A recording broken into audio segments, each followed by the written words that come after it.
So then there was like, they stemmed out their own groups because some guys were like, one kid I remember, 19 years old, his name was Oscar. He was taking 2 buses. He would take a bus from Galveston to South Pasadena, and then from South Pasadena all the way to West Houston in the Memorial area of Houston, just to attend this function. So just so everybody knows, that's probably about a 2-hour process or so. It is. Yeah, that's no joke. The cool thing about that 2-hour process is it gave him an hour of prayer time on the way and back, man. And he started praying for people on the bus. He took an opportunity to be inspired. And so the stories that I could share, Jim, we would need 3 more of these just to share from the level of people we were connected to. And then they wanted to invite their girlfriends and they wanted to impress them and let's come. And I'm like, guys, I mean, so it was good because it turned into something very big. And then when I got real sick and my wife was pregnant, it was time to focus on my family. I said, guys, like I'm passing on the lantern, so to speak, right? Y'all's candles is lit. Go do this with as many people as you can and don't stop. And rumor has it, there's still 7 men's groups where they get together and they listen to worship music and pray. And man, that was started 2018. I stopped in late 2019. I mean, I did it for a little over a year, and recently it came back up at a John Maxwell Leadership Conference, and I was asked by a publisher to potentially write a cookbook and talk about the phases of that, because to them it was like, there's cookbooks, there's devotionals, and there's books. But there's not all 3. And like you are like Jason, I don't think you realize that you represent 3 very unique opportunities of something that may or may not have been done before. And we'd like to explore that opportunity with you. And so here we are, right? Please tell me the name of the book is going to be Garden of Eden. It is, man. They've already got the cover. I got the cover, the color of the rendering. It's awesome. That I can't wait to see it. That is a super cool. Yeah, so we get to introduce recipes of my Nana and my mom and my dad, and from my wife's side of the family, from my travels, a missions trip that I went on. You know, I got to eat some. You know, I love different cultures of food, and I've got to travel the world in different parts of the United States, experience their culture. I'm connected to people in the restaurant business. I want to give a shout out, like literally, to Chef Kieran of Kieran's Restaurant in Houston, Texas. She's like a celebrity chef. She's been on TV. She's competed on Be Bobby Flay.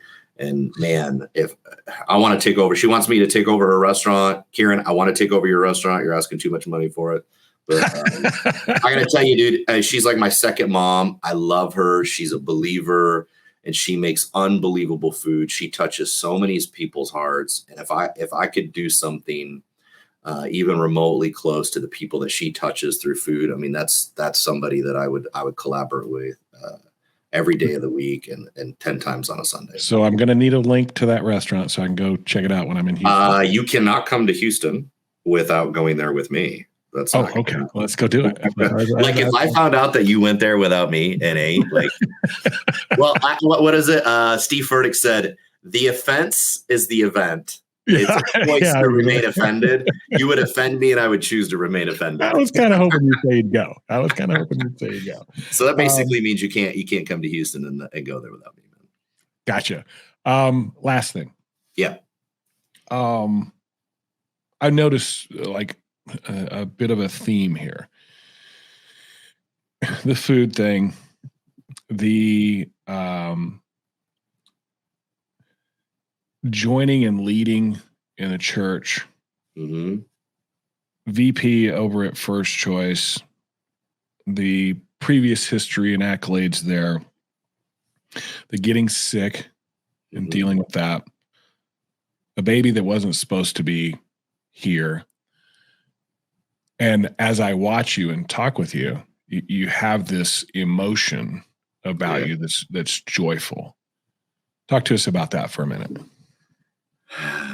It starts at a young age. I'll never forget. In my family, it was, Jason, you might not ever be the greatest looking, the smartest, the funniest. Just whatever you do, whatever room you're in, make sure you put life into the room. That was really the basis of our home. That's why we had a lot of joy in our household, and we faced quite a bit of adversity. My older brother and older sister weren't angels growing up. Neither was I. I just learned from them to make good choices. They didn't make the best choices. So I was like, oh, thank you for the lesson. But we just had this, we had this reoccurring theme, and a lot of it had to do, actually not a lot. I will say that it had everything to do with the relationship that both my parents had with God, independently as believers and also together. I'll never forget probably the greatest lesson I ever learned in this life about marriage was from my mom. And she said, Jason, the more I fell in love with Jesus, the more I fell in love with your father.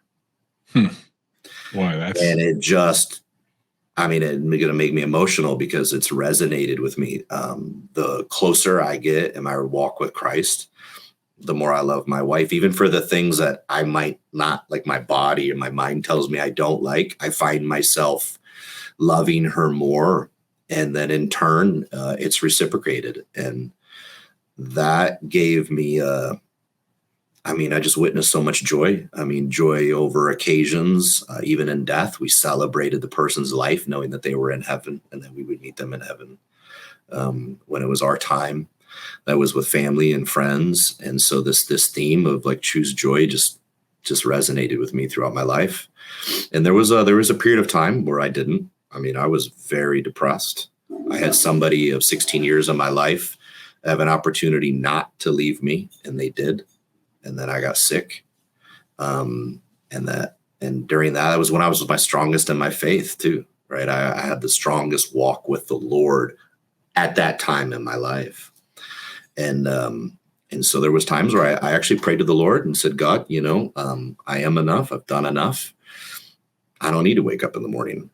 And that's not a good place to be. And so there was a short period of time where I allowed to believe some lies from the enemy and from other people as well.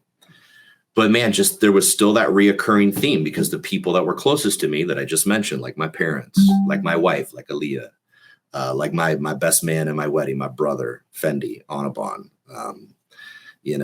Andrew D. Barberis, Jeremy Foster, my pastor. The list goes on and on. I had surrounded myself, thankfully, with winners, man, with winners. And those winners chose joy. So even when I didn't, it was short-lived, man. That time was short-lived. And so the theme of choose joy has just been rampant. And then, finding a church where it's like, love God, love people, choose joy, make a difference, change the world. Right. That's literally the vision. Right. And then the mission goes behind it. Joy and that lifestyle is a choice, Jim. And I had a unique opportunity. You're saying it like choose joy, but we have a choice. We can choose the other thing too, right? We can choose depression. We can choose darkness. We can choose negativity. We can choose all of those as well. And I see so much of it. It's why I don't watch the news. It's why I really limit any of my time on social media. It's why I limit who I allow to be a friend. It's what anytime somebody asks me for like friend on Facebook, by the way, I still do that. I'm the one that goes and looks through like, hey, these are the people that have asked. Okay. I go and look through their profile, their feed. What are they putting out into the world? If it's positive, all right, you're in. Yeah. Negative, man, no, I'm not going to allow you into my world. You're going to mess up my algorithm of joy. Yeah. And I work hard. I work really hard to ensure that those people are in my life because I can't do it by myself. Yeah, it's a daily thing, man. I had a guy a lot smarter than me, much more wisdom and a little bit more experience and years on me. And he said, he goes, I don't watch the news, check the news. And it was, he said, in your own life, joy is a choice because it's a posture like anything else. You really want to be vulnerable and give it to God and worship, get on your hands and knees. That's a physical posture. Moses did it. You want to have a moment you haven't heard from the Lord. Maybe you need to identify what that distraction is in your own life that's keeping you from hearing from the Lord. You want to experience with the Lord, you got to be vulnerable enough to do it. and you got to have time with them, just like anything else. Like you and I, right? We give each other time. We wouldn't have had our friendship go from like 0 to 100 in that short period of time if we wouldn't have spent time together and had substance of like, Jim, I want to pray with you. The first time we have a conversation, like, I'm not going to say I'm going to pray for you. Like, we're praying. Yeah, we're going to pray together right now. Right now. Yep. Because those are opportunities. And I think that we have a unique opportunity as leaders in our own respective industries and for our own companies to choose joy. And that has an effect on culture, right? John Maxwell had this really interesting thing in the 16 Laws of Communication in the new book. I have no problem plugging it. And it was probably one of the most powerful things. Yeah, right. It was probably one of those most powerful comments that he made. And I know it came from scripture, and I know what inspired him was the Holy Spirit. And he said, your most effective message is the one you live. Oh yeah. And that's the one that's a golden nugget right there, man. That's the one that people go, why is he like that? That's right. And so you want to know my difference and why I choose joy as because God asked me to.